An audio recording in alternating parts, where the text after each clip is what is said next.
बिस्मिल्लाहिर्रहमानिर्रहीम। अस्सलाम वालेकुम नादरीन, आप यूट्यूब चैनल देख रहे हैं। मैं इमरान खान हूँ। नादरीन, आज डोनाल्ड ट्रंप की वार्निंग का आखिरी दिन है और बड़ी खौफनाक धमकी भी डोनाल्ड ट्रंप ने लगाई। इन चीज़ों पे मैं आता हूँ, लेकिन सबसे पहले पाकिस्तान के अंदर क्या चल रहा है। इमरान खान साहब का जो मुकदमा है वो लगा इस्लामाबाद हाई कोर्ट में और फिर कुछ भी नहीं हुआ, यानी एक और तारीख। लगभग 1.5 साल हो गया इमरान खान साहब की अपीलें लगी हुई हैं, उनकी अहलिया की अपीलें लगी हुई हैं और जजेस इंसाफ देने से कासिर है। अब हुआ ये कि ये तो जमानत का मुकदमा है, सीधा सीधा सजा मुअत्तल की जाए, जमानत दी जाए इमरान खान साहब को, उनकी अहलिया को, और उसके बाद फिर आप देख लें जो कानूनी मामला हैं। और ये 15 मिनट का 20 मिनट का मामला है इमरान खान साहब के वकला के मुताबिक। लेकिन वहां पे एक हिकमत अमली अपनाई गई हुकूमत की जानिब से या हुकूमती वकीलों की जानिब से। उन्होंने कहा जनाब किया ये जाए कि जो असल मेरिट के ऊपर मुकदमा पूरा का पूरा उसको सुना जाए। वहां पे 3500 सफहात हैं, उनको अगर सुना जाता है और इस सारे मामले को देखा जाता है तो लगभग 2 4 5 6 महीने और लग जाएंगे। और ये इमरान खान के वकला अच्छी तरह जानते हैं कि हम भी पढ़ेंगे, जज भी पढ़ेंगे, फिर समातें होंगी, फिर वकला आएंगे, फिर गवाह आएंगे, फिर छुट्टियां होंगी और बेशुमार चीजें होंगी और फिर इमरान खान साहब का मुकदमा लंबे अरसे तक के लिए लटकाया जाएगा। और इसमें इमरान खान साहब को डोगर कोर्ट भी वही करेगी जो जेल के अंदर कोर्ट ने किया था। और फिर क्या होगा, फाइनली ये मामला चला जाएगा आईनी अदालतों के पास और आईनी अदालतें इमरान खान साहब को फारिग कर देंगी हमेशा के लिए। ये पाकिस्तान तरीके इंसाफ को पता ही नहीं है कि जुडिशरी ने एक जाल बिछा दिया है, क्योंकि ये जुडिशरी तो है नहीं। ये तो 26वीं और 27वीं आईनी तरमीम के नतीजे में एस्टेब्लिशमेंट के बनाए हुए चंद ऐसे लोग हैं जो ब्यूरोक्रेटिक अंदाज में एस्टेब्लिशमेंट के फैसलों को सुनाने का काम करते हैं, और कुछ भी नहीं है। बहरहाल ये एक ट्रैप है जो पाकिस्तान तरीके इंसाफ के लिए बिछाया गया है, और ऐसा लगता है कि तरीके इंसाफ इस ट्रैप में भी आ जाएगी, क्योंकि वो आसान रास्ता ढूंढते हैं। देखें ना इमरान खान की बहनों ने क्या कहा। इमरान खान की बहनों ने कहा जनाब हमें बताया गया है कि तरीके इंसाफ के 70 से 80 हजार ऐसे बंदे हैं जिनको नोटिफाई किया गया है, ओहदेदार हैं। सेनेट की एक सीट के लिए तरीके इंसाफ की तरफ से 60 बंदों के कागजात जमा करवाए गए हैं। अगर सिर्फ टिकट के असूल के लिए कॉल दे दे तो 10,000 बंदा आ जाएगा। तो तहरीक इंसाफ के ओहदे एजाजी नहीं है, ये जिम्मेदारियां हैं जो अदा करनी होती है, लेकिन कोई भी जिम्मेदारी लेने के लिए तैयार नहीं होता। ये इमरान खान की बहनें कह रही हैं। उन्होंने कहा अगर इमरान खान की जमानत हो भी जाए तो हम इमरान खान को सीधा शफा इंटरनेशनल अस्पताल लेकर जाएंगे और इनका फौरी इलाज करवाएंगे। इमरान खान की सेहत पर हमें शदीद तशवीश है। इमरान खान किताबें तक नहीं पढ़ पा रहे, इनको क्या पता अब कुछ नजर आ रहा है या नहीं आ रहा। ये इमरान खान साहब की बहनों ने इंतहाई तशवीशनाक बात की है। लेकिन अदालत ने क्या किया कि जनाब 7 दिनों में हम मरकजी अपीलों का फैसला कर देंगे, हम पता कर लेंगे जनाब ये वाला केस सुनना है, ये वाला केस सुनना है। यानी लंबा लटकाया पाकिस्तान तहरीक इंसाफ को और उनके वकला को। देखिए, जब तक अदालत के ऊपर अवामी दबाव नहीं आएगा, जब तक के एस्टेब्लिशमेंट को अवाम जकड़ नहीं लेगी, तब तक इमरान खान को इंसाफ नहीं मिलेगा। देखिए ना, इस वक्त जजेस और एस्टेब्लिशमेंट ये आपस में मिले हुए हैं और बिल्कुल एक दूसरे के साथ मिलकर काम कर रहे हैं। इन दोनों को चाहिए अवाम की तरफ से दबाव और प्रेशर। जब अवाम का प्रेशर इनके ऊपर आएगा तो फिर ये इंसाफ देंगे, वरना ये इंसाफ नहीं देंगे। ये वो अदालतें ही नहीं है जो इंसाफ देती हैं। नवाज शरीफ का इंसाफ देखा, घर भाग भाग के जाता था। इमरान खान साहब का रेगुलर दिन पे केस लगता है तो होता क्या है जनाब, जज गए हुए मीटिंग में, आज फलाना डेलीगेशन है, आज फलानी जगह पे एक मीटिंग है। जज मीटिंगों में जा रहे हैं अदालतें छोड़कर। ये इमरान खान साहब को इंसाफ मिल रहा है। और हमजा शहबाज 2 दिन तक नैब उनके दरवाजे पे खड़ा रहा, उसने गिरफ्तारी नहीं दी। और छुट्टी वाले दिन उसकी गैर मौजूदगी में अदालत ने खोलकर अदालत उसकी जमानत दे दी। छुट्टी वाले दिन जमानत दी थी हमजा शहबाज को। तो वहां पे शरीफों के लिए या जरदारियों के लिए वो इंसाफ किसी और लेवल का है। पाकिस्तान का पूरा निजाम इन्होंने जकड़ा हुआ है, अपने मालो दौलत के जरिए से, लूट के मार के जरिए से इन्होंने जकड़ा हुआ है। और एस्टेब्लिशमेंट इनके साथ मिली हुई है, इनकी सहूलतकार। और वो भी ऐसे ही लुटमार करते हैं, वो भी कोई दूध के धुले हुए नहीं है। बहरहाल इमरान खान की बहनों ने कहा था कोई 10,000 ओहदेदारान पहुंचे, लेकिन 10,000 तो दूर की बात है, 1,000 बंदा वहां नहीं पहुंचा अडियाला जेल के बाहर। और बंदे बंदे कोई नहीं आते। पाकिस्तान तहरीक इंसाफ के बंदे जो आते हैं बेचारे वो मार खाते हैं, लड़ाई करते हैं। आज फिर क्रैकडाउन हुआ बड़ा खौफनाक किस्म का। जब 10,000 बंदा हो तो फिर पुलिस क्रैकडाउन नहीं करती, फिर पुलिस मैनेज करती है। लेकिन जब बंदा ही 200, 400, 300, 500 बंदा हो तो फिर पुलिस क्रैकडाउन भी कर देती है। पुलिस भी दिलेर हो जाती है, थोड़े से मारो इनको पकड़ के। तो ये जनाब सूरत हाल है। वो जो बंदे बेचारे आए हैं कहीं कहीं से, कोई भाग के, कोई यहां से आ गए, कोई वहां से आ गया, लीडरशिप तो नजर आती नहीं है। लीडरशिप जाती नहीं है चंद लोगों को छोड़ के। और अब देखिए तहरीक इंसाफ कितनी अच्छी पॉलिटिकल पार्टी बन गई है कि वो इजाजत मांग रही है जाली हुकूमत से कि क्योंकि आपने एक जाली हुकूमत बनाई, आपने शब खून मारा, आपने अवाम का मैंडेट चोरी किया एस्टेब्लिशमेंट के साथ मिलकर, लिहाजा हम आपसे इजाजत मांग रहे हैं कि हमें एक जलसा करने दें। समझ आ रही है आपको बात की कि जनाब हम जलसा करना चाहते हैं 9 अप्रैल को, इसलिए कि हमारे साथ बड़ी ज्यादती हो गई और ज्यादती आपने की है, आप हमें इजाजत दे दें कि हम आपके खिलाफ एक जलसा कर लें। वो कहते हैं दौड़ जाओ, कोई इजाजत नहीं है। उन्होंने 20 अप्रैल तक के लिए रावलपिंडी में दफा 144 नाफिज कर दिए। अब जो जलसा करेगा उसको पकड़ के अंदर करो।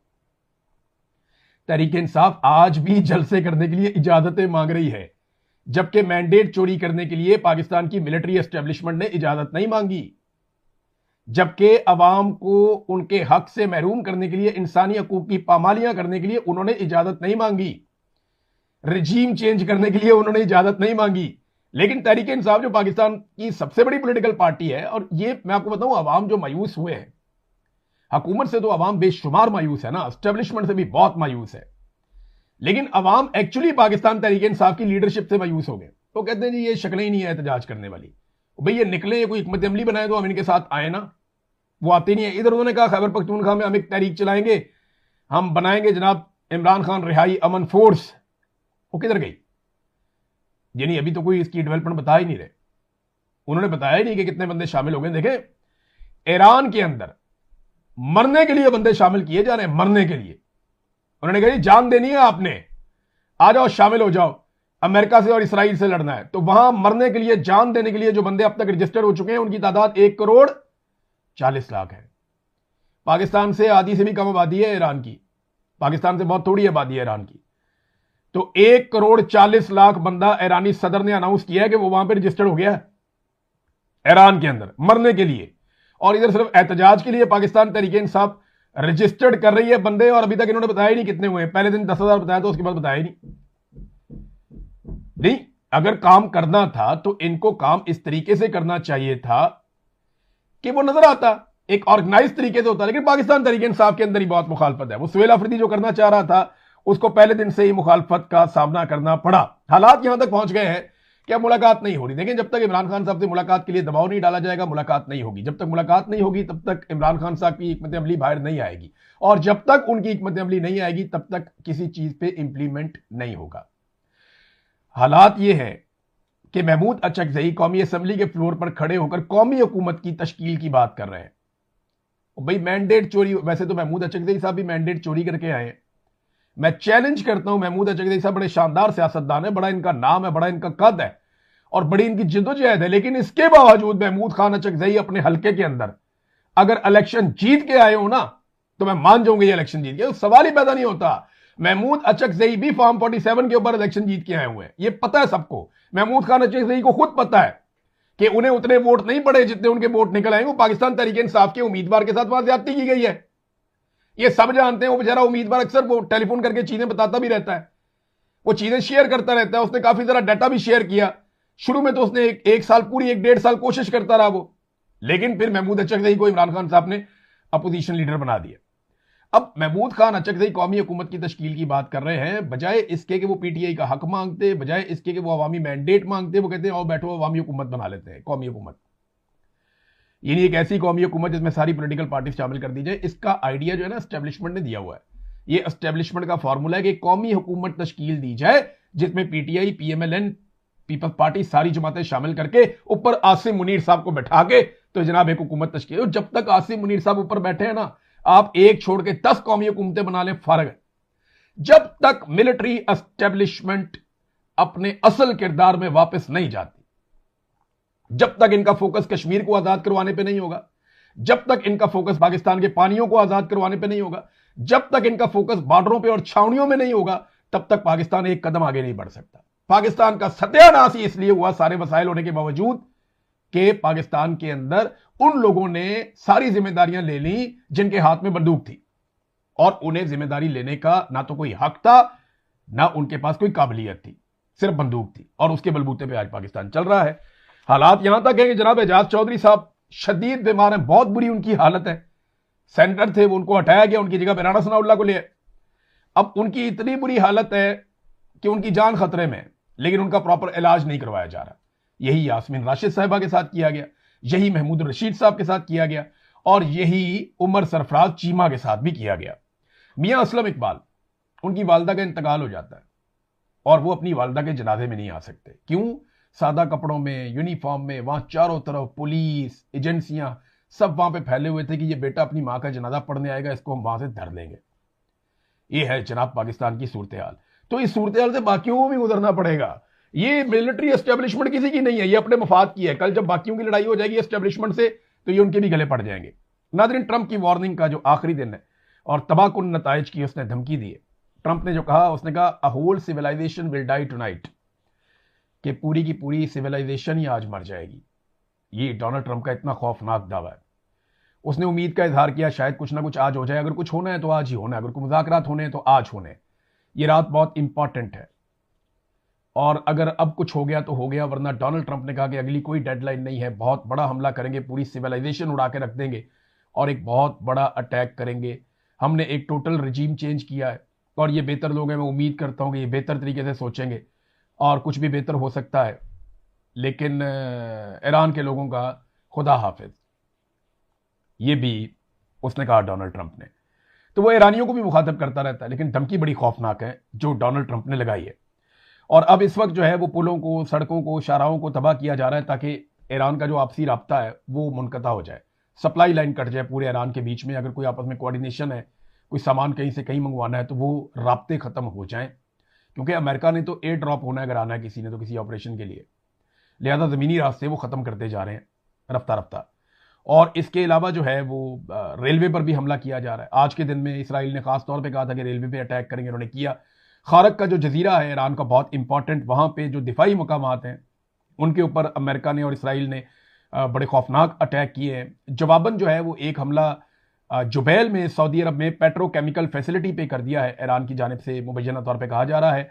और इसे एक जवाबी हमला करार दिया जा रहा है जो इसराइल और अमेरिका ने ईरान में किया। शराज में पेट्रोकेमिकल की एक फैसिलिटी के ऊपर अटैक किया, उसे तबाह किया। तो जवाबन जुबैल में, सऊदी अरब में पेट्रोकेमिकल फैसिलिटी पे हमला करके ईरान ने उसे तबाह किया है मुबैना तौर पे। अब नाजरीन, लगातार एक सप्लाई जारी है मिडिल ईस्ट में। खलीजी ममालिक में बड़ी तेजी से C-130 और तैयारे पहुंच रहे हैं, धड़ाधड़ वो आ रहे हैं और लेकर आ रहे हैं फौजियों को, फौजी साजो सामान को, और जितने भी हथियार वो पहुंचा पा रहे हैं वो लेकर आ रहे हैं। और मुख्तलिफ दुनिया के खित्तों से वो हथियार निकाल निकाल कर यहाँ पे पहुंचाने की कोशिश कर रहे हैं। इसके पीछे ना एक बड़ा रीजन है कि अगर एक लंबी लड़ाई लड़नी है तो लंबी लड़ाई लड़ने के लिए आपको ज्यादा हथियार चाहिए होते हैं और ज्यादा हथियार इकट्ठा करने के लिए आपको टाइम चाहिए होता है। और वही टाइम इस वक्त गेन कर रहा है अमेरिका और इसराइल। और कभी मुज़ाकरात की बात करते हैं, कभी कोई और बात करते हैं, लेकिन साथ साथ उन्होंने हमले भी जारी रखे हुए हैं। अमेरिका की जो सप्लाई है हथियारों की वो उस तरह नहीं है जो पहले थी। यानी मैं क्रूज मिसाइल्स की बात कर रहा हूं, दूसरे मिसाइलों की बात कर रहा हूं। कोई लगभग 2300 उनके पास क्रूज मिसाइल थे जिससे वो अटैक कर सकते थे। उन्होंने काफी हद तक वो इस्तेमाल किए, उन्हें खत्म कर लिया है। और एशिया पैसिफिक सेक्टर में चीन के खिलाफ जो उनके पास 425 क्रूज मिसाइल थे वो उनको भी लेकर गए हैं, उनको भी विड्रॉ करके अब खलीज के खित्ते में ला रहे हैं। और मुख्तलिफ जगहों से जो हथियार थे अमेरिकन, जो मुख्तलिफ एरियाज में तैनात थे, चाहे वो इंटरसेप्टर्स हैं, चाहे वो उनके मिसाइल्स हैं, वो उनको लेकर आ रहे हैं मिडिल ईस्ट में ताकि ईरान के खिलाफ एक हतमी और तगड़ी लड़ाई वो लड़े। तो एमुनिशन की जो सप्लाई है वो एक तरफ मुतासिर हुई है अमेरिका की, जबकि ईरान लगातार अपना एमुनिशन बना रहा है। और अमेरिका ने पूरी कोशिश की है कि इसका इंफ्रास्ट्रक्चर चारों तरफ से तबाह कर दिया जाए ताकि अगर ये कोई चीज मूव करना चाहे तो ये मूव ना कर सके और लंबे अरसे तक हथियारों को बनाने के और उन्हें इधर से उधर ले जाने के या ट्रांसपोर्ट करने के वो काबिल ना रहें। ईरान की जो कामयाबी की शरह है वो बढ़ रही है, ये भी बहुत इंपॉर्टेंट है खबर। यानी पहले जब ईरान अटैक करता था तो उसे जो कामयाबी मिलती थी वो 3% थी इसराइल में। उनका एयर डिफेंस सिस्टम इतना अच्छा काम कर रहा था कि अगर वो 100% हमला करते थे तो 3% उन्हें कामयाबी मिलती थी। लेकिन अब जो इसराइली एयर डिफेंस है वो इतना कमजोर हो चुका है कि वो लगभग 27 से 30% के बीच में ईरान को कामयाबी मिल जाती है। और अगर 27% भी है तो इसका मतलब यह है कि ईरान जो भी 4 हथियार इसराइल की तरफ भेजता है उनमें से 1 हिट हो जाता है। यह बहुत बड़ी कामयाबी है। इससे पहले जो 100 हथियार भेजे जाते थे उनमें से सिर्फ 3 हिट होते थे और अब 4 में से 1 हिट होता है। और अगर यह सिलसिला ऐसे ही जारी रहा तो वो वक्त दूर नहीं है जब ईरान जो भी हथियार बेचेगा उसमें से हर 2 में से 1 हिट हो जाएगा। ये बड़ी खौफनाक सूरत हाल होगी इसराइल जैसे मुल्क के लिए जो ज्यादा बड़ा नहीं है, उसका रकबा इतना बड़ा नहीं है, तो वहां पे ज्यादा बड़ी तबाही हो सकती है। तो ईरान की जो कामयाबी की शरह है उसमें इजाफा हुआ है। अब एक और रिपोर्ट है और ये अमेरिकी साबिक CIA ऑफिसर लॉरी जॉनसन ने यह दावा किया। उन्होंने बताया जनाब कि एक पायलट के पीछे अमेरिका ने अपने 6 फौजी मरवा लिए हैं। वो जो ऑपरेशन हुआ उसमें अमेरिका के 6 फौजी मारे गए हैं, ये दावा किया लॉरी जॉनसन ने। और उसने कहा कि कई जहाज अमेरिका के तबाह हो गए, $400 मिलियन का नुकसान हो गया सिर्फ एक रात के अंदर, और यह सब कुछ हुआ सिर्फ और सिर्फ एक पायलट को बचाने के लिए। ऑपरेशन ही उल्टा हो गया ना, जब जहाज वहां पे उतरे और उसके बाद वो नहीं फ्लाई कर सके और धंस गए और वो फंस गए बहुत बुरी तरह, फिर उन्होंने उनको तबाह कर दिया, फिर पीछे से इमदाद मंगवाई तो लड़ाई शुरू हो गई। वहां जो अमेरिकन जर्नल है उसने क्या रिपोर्ट किया, उसने बताया जनाब कि ईरान के अंदर हर ईरानी हमारे ऊपर छोटे बड़े हथियारों से हमला कर रहा था। उन्होंने कहा जो ईरानी हमें देखता था वो हथियार निकालकर हमारे ऊपर हमला करता था। ईरानी हमें अपना निजात दहिंदा नहीं समझते, ईरानी हमें अपना दुश्मन समझते हैं। यह बात अमेरिका को अब समझ आ गई है और समझ आ भी जानी चाहिए थी कि ईरानी कभी भी अमेरिकन को निजात दहिंदा के तौर पे नहीं देखते, ईरानी अमेरिका को देखते हैं अपने दुश्मन के तौर पे। अमेरिकी जर्नल ने जो इंकशाफ किया वो अल्फाज में आपको एज इट इज बता देता हूं। उसने कहा जब हमारे जहाज और हेलीकॉप्टर आसमान में उतर रहे थे या जो फजा में थे तो हर ईरानी शहरी अपने छोटे हथियारों से हम पर फायरिंग कर रहा था। ईरानियों के लिए अमेरिकी निजात दहिंदा नहीं बल्कि ईरानी अमेरिकियों को अपने खिलाफ हमला आवर समझते हैं। यह है जनाब सूरत हाल। अब ऐसा लगता है जब आप ये वीलॉग सुन रहे हैं तो चंद घंटे बाकी हैं। अगर तो डोनाल्ड ट्रंप ने अपना पैंतरा ना बदला और एक मरतबा फिर डेडलाइन को एक्सटेंड ना किया तो चंद घंटों के बाद बड़ा शदीद हमला हो सकता है। और एक चीज आप और अपने ज़हन में रखिएगा कि इस बीच में भी कोई लड़ाई रुकी नहीं है, इस बीच में भी लगातार इंफ्रास्ट्रक्चर की तबाही जारी रही है। पाकिस्तान ने एक मरतबा फिर अपने मौलवियों के जरिए से वार्निंग जारी करवाई है ईरान को कि आप सऊदी अरब के ऊपर अटैक ना करें, लेकिन ईरान बार बार यह कहता है कि क्योंकि सऊदी सरजमीन से हमारे ऊपर अटैक होता है तो हम मजबूर हैं वापस वहीं पे अटैक करने के लिए। और अभी जहां अटैक किया है ईरान ने वो पेट्रोकेमिकल एक फैसिलिटी है। अब अगर ये अमेरिका की है या नहीं है, लेकिन सऊदी अरब की तो है ना, और ये कोई दिफाई नुक्ता नजर से जगह भी नहीं है। तो एक तरफ ये कहा जाता है जनाब आप हमारी पेट्रोकेमिकल इंडस्ट्री को तबाह ना करें, तो वो ईरान अब दबाव डाले कैसे सऊदी अरब के ऊपर कि ये फौजियों को यहां से मना करो कि हमारे घरों को हमारी तनसीबात को तबाह ना करे। कैसे ईरान मना करे? यानी जुबानी कलामी तो ये काम होना नहीं है, तो दबाव डालने के लिए वो भी आगे से उसी तरह के बम मारते हैं। और स्पेसिफिकली मैं आपको एक चीज बताऊं, अगर यहां पे जो डीसैलिनेशन प्लांट्स हैं वो अगर तबाह हो जाते हैं, जितने भी प्लांट लगे हुए हैं वो अगर तबाह हो जाते हैं जिनसे पीने के पानी को करामत बनाया जाता है, समंदर के पानी को पीने के लिए इस्तेमाल के लिए, अगर वो तबाह होते हैं तो ये इतनी खौफनाक सूरत हाल पैदा हो जाएगी इस खित्ते के लिए कि इस बहरान से निकलने के लिए आपको यूनाइटेड नेशन, बाकी सारी कौमें, बहुत सारे ममालिक मिलकर भी फैसिलिटेट करेंगे तो भी मुश्किल हो जाएगा, क्योंकि इनकी ज़रूरत का कई ममालिक का 70%, कई का 90% तक का जो कोटा है पानी का वो इन्हीं डीसैलिनेशन प्लांट से पूरा होता है। और कतर ने इसके बारे में वार्न भी किया है। ये बहुत इंपॉर्टेंट वक्त है, चंद घंटे बाकी हैं। मेरी अल्लाह ताला से दुआ है कि दुनिया जंग की तरफ ना जाए, अमन की तरफ जाए। कोई भी इसके लिए कोई भी रोल प्ले करे वो शाबाश का मुस्तहिक होगा। जंग नहीं होनी चाहिए, अमन होना चाहिए, क्योंकि जंग मसलों का हल नहीं होती, जंग खुद ही एक बहुत बड़ा मसला होती है। अब तक के लिए इतनी, अपना ख्याल रखिएगा, अपने चैनल का भी। अल्लाह हाफ़िज़।